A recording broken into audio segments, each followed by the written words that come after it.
आवश्यक है। इसलिए आवश्यक है कि राम मंदिर बन के जानते क्या संदेश देगा?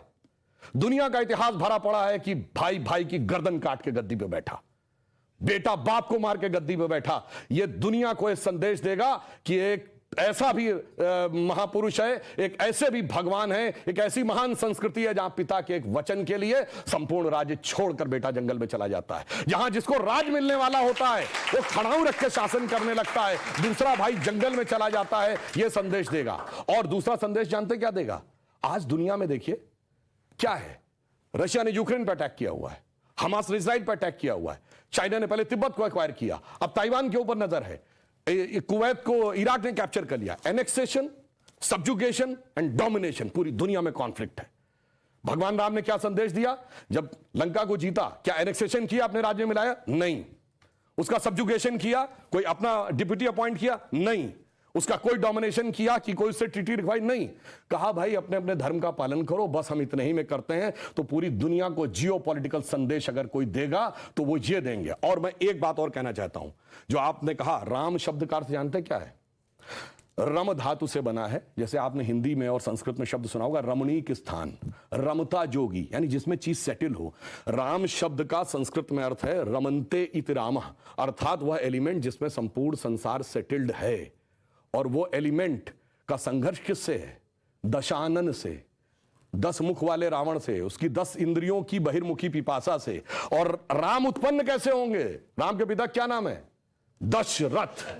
तो 10 इंद्रियों को रखेंगे तब भगवान, तब डिवाइन एलिमेंट आपके अंदर उत्पन्न होगा। Extrovert tendency of all the 10 senses को डिस्ट्रॉय करेगा और धर्म स्थापित होगा। जब ये कहने लगते हैं ये राम वो राम, तो मुझे जानते क्या नजर आता है? वही बच्चों को एलिमेंट्री पढ़ाया जाता है 1 2 3, फिर आगे जाके वो फ्यूचर में एमएससी मैथमेटिक्स भी करता है, बैलिस्टिक इक्वेशन भी बताता है।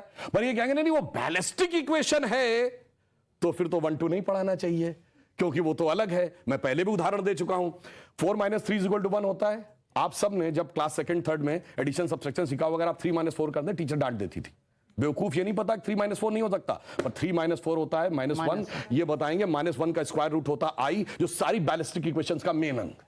तो उस लेवल पे पहुंचिए तो समझ में आएगा जिसको आप कह रहे हैं बचकाना है वो कितना आलीशान है। ये जाके समझ में आएगा। डॉक्टर कलाम से पूछिए तो -1 के स्क्वायर रूट का अंतर समझ में आएगा। तो राम की कथा बहुत गहरी है और इसीलिए रामचरितमानस क्यों लिखा है? राम के चरित्र को मन में धारण करिए। रावण हर चीज में राम से बड़ा था जब राम लीला कर रहे थे। वैसे तो वो ईश्वर है, हर चीज में बड़ा, पैसे में बड़ा, उनके पास सोने की लंका, उसके पास रावण रथी विरत रघुवीरा। अगर देखा जाए पावर में उनसे ज्यादा बड़ा, 10 आदमियों की ताकत उसको, उनसे बड़ा पंडित मुस्सा जोधा और ना कोई दूजा है। अपने शीशों को काट काट शंकर को मैंने पूजा। वो कहता इतने बड़े पुजारी तो राम भी नहीं थे। फिर किस कारण से वो हार गया? चरित्र में राम बड़े थे। इसीलिए तुलसी ने कहा रामचरितमानस। और चरित्र की याद दिलाएगा यह मंदिर, जो सिर्फ भारत के लिए नहीं पूरी मानवता के लिए श्रेष्ठतम मानवीय मूल्यों का प्रतीक होगा। इसलिए 21वीं सदी का महान भारत बगैर राम मंदिर के संभव नहीं था। इसीलिए अमृत काल के उषा काल में राम मंदिर उभर के सामने आ रहा है। बहुत अच्छी बात आपने कही, लेकिन आपने जो बात की, सिया के बिना राम, सिया के बिना राम, मैं यही सवाल पूछ, सीताराम येचुरी जिनके नाम में भी सीता भी है राम भी है, अब उनको दिक्कत है, उनको लगता है ये हमारे कॉन्स्टिट्यूशन के खिलाफ। मैं उसका भी जवाब दे दूं। देखिए बहुत लोग कहते हैं कि सिया राम, जय सिया राम बोला जाता है। नहीं, हमारे बोला जाता सियावर रामचंद्र की जय। भगवान का नाम लेकर नमः पार्वती पतये हर हर महादेव। मगर यहां पे क्या है? तो रामलला का मंदिर है। अभी तो रामलला है, बालक हैं। जब बड़े होंगे, विवाह होगा, तब सिया राम होंगे ना। अभी तो श्री राम ही है, रामलला है। तो जब राम मंदिर का बात आएगी, रामलला का मंदिर में तो जय श्री राम ही होगा। जब वो बड़े होकर राजा राम बनेंगे तो जय सिया राम होगा। और जय Shri Ram is a battle cry, ये भी कुछ लोग कहते हैं। सीताराम येचुरी जिन्होंने कहा कि ये हमारे संविधान के खिलाफ है कि इस तरह से पूजन हो, इस तरह से उद्घाटन हो।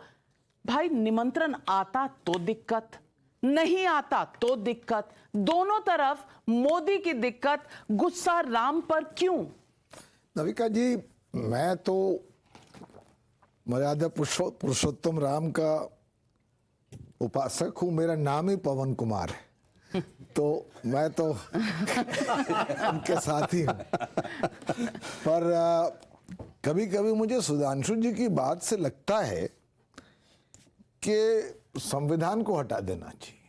अब सारी प्रेरणा के स्रोत श्री राम है। मतलब इस देश में, इस महफिल में, इस अंजुमन में बहुत से ऐसे लोग हैं जो श्री राम को भी मानते हैं और चिदानंद रूप शिवोहम शिवोहम को भी मानते हैं, देवी को भी मानते हैं। तो मैं समझता हूं कि एक हद तक तो ये कहना सही है कि श्री राम इस देश की, जैसे मेरे मित्र रंगनाथन जी ने कहा, एक सिविलाइजेशनल वैल्यूज के प्रतीक हैं। और हम हैं एक एंशिएंट सिविलाइजेशन और एक young nation. We are an ancient civilisation. तो श्री राम का पूजन, उनके लिए एक भव्य मंदिर बनाने में कोई किसी को परेशानी नहीं होनी चाहिए। साथ में मैं ये कहना चाहता हूं कि सब चीज को दरकिनार करके अब श्री राम को, कि वो हर चीज के वो आज प्रेरणा, यानी इस देश में अगर श्रीलंका के साथ हमारे संबंध बनने तो हम श्री राम जी के पास जाएं। ऐसा भी नहीं होना चाहिए। देखिए, क्योंकि मैंने शुरू में ही कहा नाविका जी, श्री राम का असल स्वरूप ब्रह्म है, जो आप में भी है, हम में भी है, हर संप्रदाय में, हर समुदाय में है, सब में है। और एक श्री राम जी की खास व्याख्या है। जब उनकी पैदाइश होती है, तुलसीदास लिखते हैं, भय प्रगट कृपाला दीन दयाला। वो कृपालु हैं। जब हम वो जो भजन सब गाते हैं, श्री रामचंद्र कृपालु भज मन। कृपालु भज, तो इसलिए एक श्री राम को एक वेपनाइज करने की जो कोशिश होती है, मैं समझता हूं कभी कभी गलत हाथों में उसका दुरुपयोग होता है। मेरा ये मानना है कि देश, नाविका जी, कमज़ोर अपने अतीत से नहीं होते। देश कमज़ोर होते हैं जिस तरह से उनको उनका अतीत पढ़ाया जाता है। 70 साल से हमें हमारा अतीत ये पढ़ाया गया है कि जो हमारे अगेंस्ट हिस्टोरिकल इनजस्टिसेस हुए हैं उनको माफ़ कर दो, उनको भूल जाओ।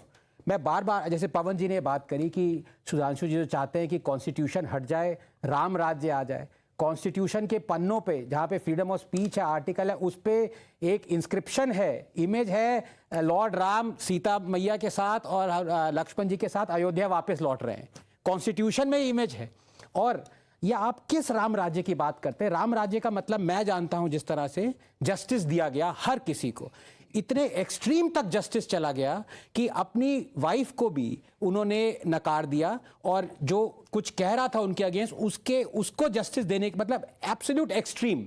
ये तो वैसे महिलाओं को पसंद नहीं है वाल्मीकि जी का ये जो प्रसंग। हाँ, पर मैं ये कहना चाह रहा हूं कि राम राज्य का मतलब है जस्टिस। ये कैसा जस्टिस है जहां पे हिंदुओं, ये कैसा राम राज्य आ गया है हिंदुओं के लिए, जहां पे हिंदू अगर कहते हैं कि ये मंदिर हमारा है, ये हमें वापस दो, वो कोर्ट्स को भी अप्रोच नहीं कर सकते जस्टिस के लिए। कम से कम जजमेंट आपके अगेंस्ट जाए, फॉर जाए, वो अलग बात है। यहां पे तो आपने प्लेसेस ऑफ वर्शिप एक्ट लगा दिया है राम राज्य में, जहां पे आप कोर्ट के पास भी नहीं जा सकते। ये कैसा राम राज्य है जहां पे आपने सिर्फ टेंपल्स को कंट्रोल किया है, जहां पे 7 लाख हिंदूज अपने ही देश में, मेजॉरिटेरियन स्टेट में, हिंदू राष्ट्र में रेफ्यूजीज हैं। हिंदू ऐसे राष्ट्र बहुत मत सारे- बोलिए, ऑब्जेक्शनेबल है। और हिंदू राष्ट्र से कमलनाथ बहुत, तो बोल चुके हैं कि पर हाँ मैं हाँ बस- ठीक लेकिन है। सैम पिट्रोडा जी कहते हैं कमलनाथ के फॉलोअर हैं। नहीं नहीं नहीं, मुझे बिल्कुल नहीं, मुझे मगर मालूम था कि हिंदू नरेंद्र धर्म मोदी को जी के सनातन फॉलोअर धर्म का हैं। उन्मूलन और नहीं कर कमलनाथ रहे के फॉलोअर कब से हो ना गए? ना ना, कमलनाथ एक चेहरा ये है और एक चेहरा है इरेडिकेशन ऑफ सनातन धर्म। बस मैं आपको खत्म कर- कमलनाथ दोहरे में के निपट गए रेफरेंस की भाई। जरूरत नहीं, नहीं पर हिंदू राष्ट्र आपने कहा तो मैं कह रही हूँ, माफ इस